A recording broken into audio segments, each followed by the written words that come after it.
On the other hand, Thucydides is quite conscious of the value of the positive evidence afforded by archaeological remains. He appeals, for instance, to the character of the armor found in the Delian tombs and the peculiar mode of sepulture, as corroboration of his theory that the predominance of the Carian element among the primitive islanders, and to the concentration of all the temples either in the Acropolis or in its immediate vicinity, to the name of town by which it was still known, and to the extraordinary sanctity of the spring of water there, as proof that the primitive city was originally confined to the citadel and the district immediately beneath it. And lastly, in the very opening of his history, anticipating one of the most scientific of modern methods, he points out how in early states of civilization, immense fertility of the soil tends to favor the personal aggrandizement of individuals. And so to stop the normal progress of the country through the rise of factions, the endless source of ruin, and also by the allurements it offers to a foreign invader, to necessitate a continual change of population, one emigration following another. He exemplifies his theory by pointing to the endless political revolutions that characterized Arcadia, Thessaly, and Boeotia, the three richest spots in Greece, as well as by the negative instance of the undisturbed state in the primitive time of Attica, which was always remarkable for the dryness and poverty of its soil. Now, while undoubtedly in these passages we may recognize the first anticipation of many of the most modern principles of research, we must remember how essentially limited is the range of the archaeologia, and how no theory at all is offered on the wider questions of the general conditions of the rise and progress of humanity, a problem which is first scientifically discussed in the Republic of Plato. And at the outset, it must be premised that while the study of primitive man is essentially inductive science, resting rather on the accumulation of evidence than on speculation, among the Greeks it was prosecuted rather on deductive principles. Thucydides did indeed avail himself of the opportunities afforded by the unequal development of civilization in his own day in Greece, and in the places I have pointed out seems to have anticipated the comparative method. But we do not find later writers availing themselves of the wonderfully accurate and picturesque accounts given by Herodotus of the customs of savage tribes. To take one instance, which bears a good deal on modern questions,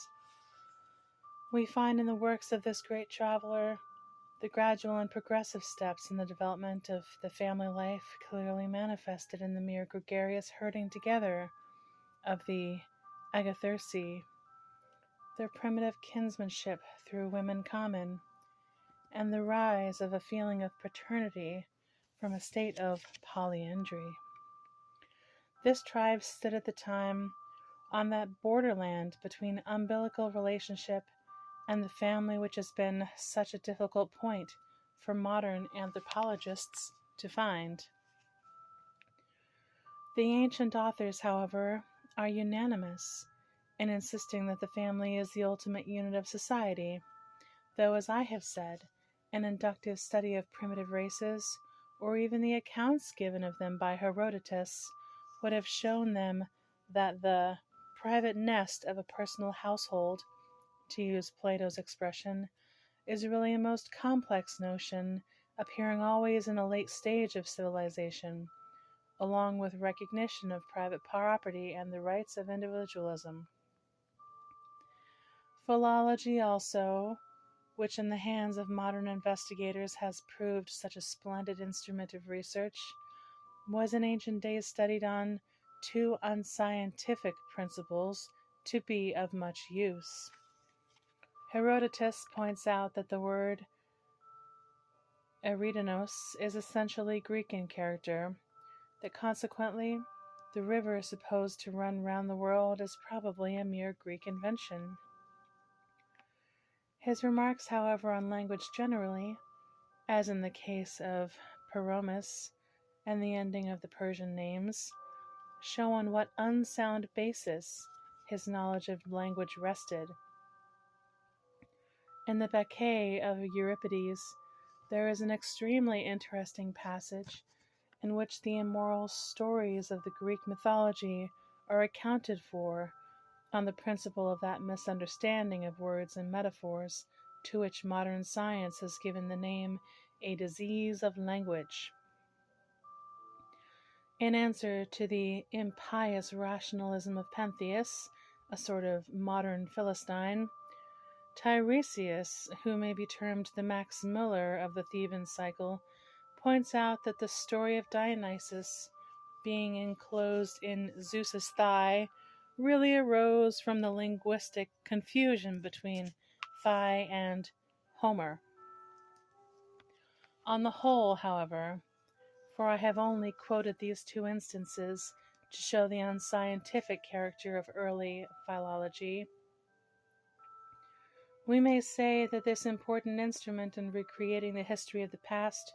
was not really used by the ancients as a means of historical criticism. Nor did the ancients employ that other method, used to such advantage in our own day, by which in the symbolism and formulas of an advanced civilization we can detect the unconscious survival of ancient customs. For whereas in the sham capture of the bride at a marriage feast, which was common in Wales till in recent time, we can discern the lingering reminiscence of the barbarous habit of exogamy, the ancient writers saw only the deliberate commemoration of an historical event. Aristotle does not tell us by what method he discovered that the Greeks used to buy their wives in primitive times, but, judging by his general principles, it was probably through some legend or myth on the subject, which lasted to his own day, and not as we would do, by arguing back from the marriage presents given to the bride and her relatives. The origin of the common proverb, worth so many beeves, in which we discern the unconscious survival of a purely pastoral state of society before the use of metals was known, is ascribed by Plutarch to the fact of Theseus having coined money bearing a bull's head. Similarly,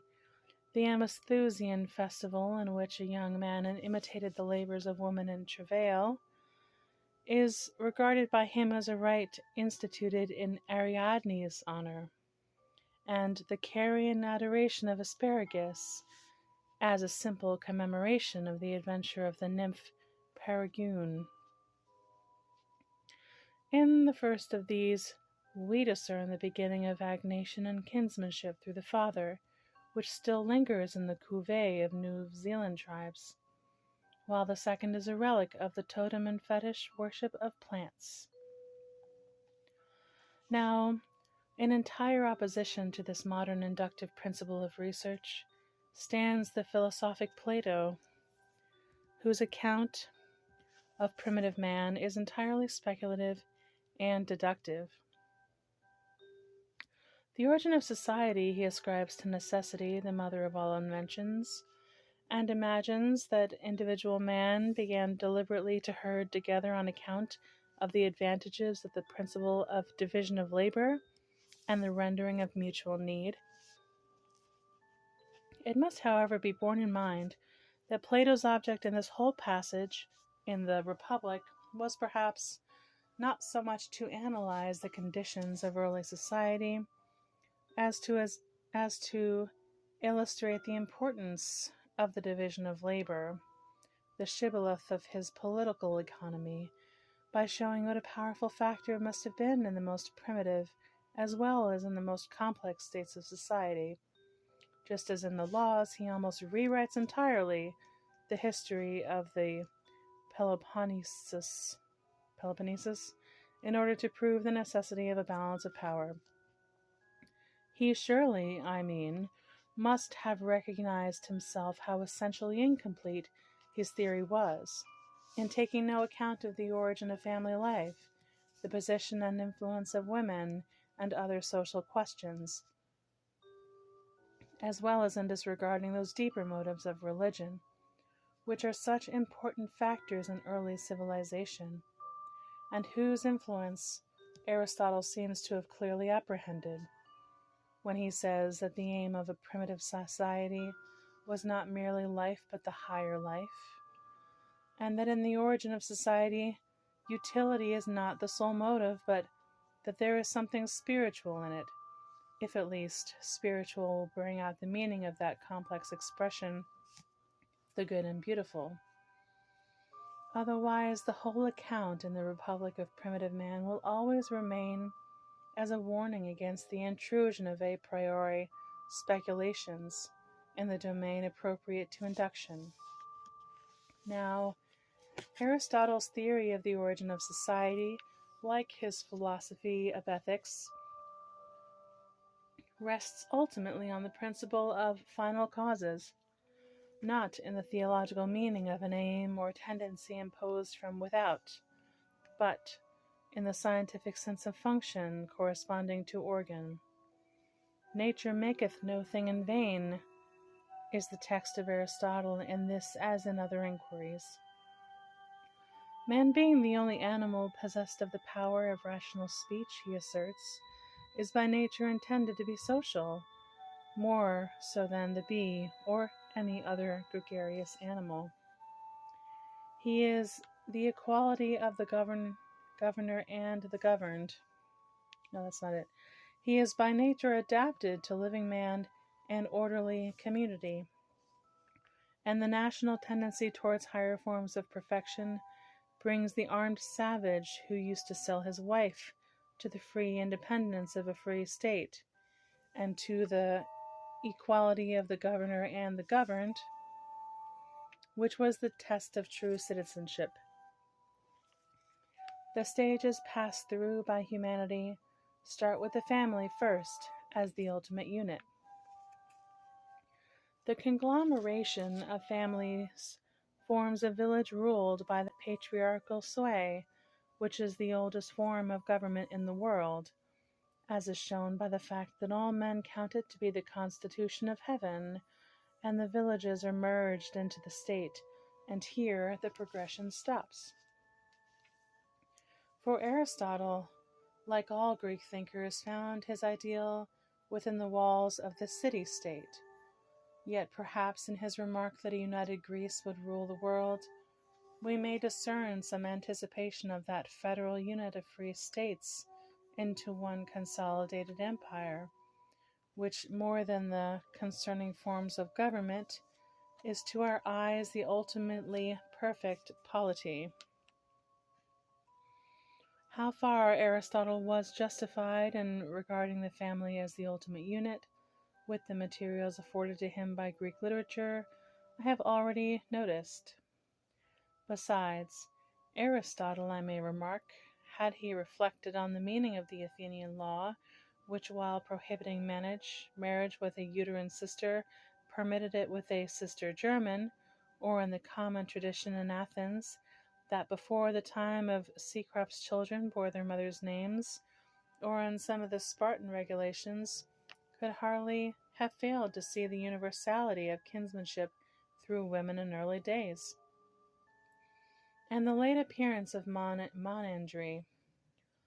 Yet, while he missed this point, in common, it must be acknowledged, with many modern writers, such as Sir Henry Maine,